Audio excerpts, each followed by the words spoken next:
আসসালামু আলাইকুম। হ্যালো বন্ধুরা, চলে আসলাম আজকের একটি নতুন ভিডিও নিয়ে। এটা হচ্ছে আমার বাড়ির পাশেই ধানের জমিতে। দেখুন মাশাআল্লাহ কি সুন্দর ধান বের হয়েছে।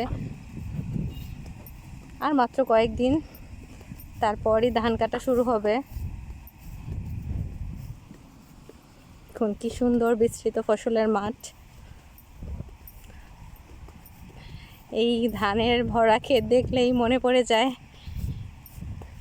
ধনু ধান্য পুষ্প ভরা আমাদের এই বসুন্ধরা, তাহার মাঝে আছে দেশে সকল দেশের সেরা, ও সে স্বপ্ন দিয়ে তৈরি সেজে স্মৃতি দিয়ে ঘেরা।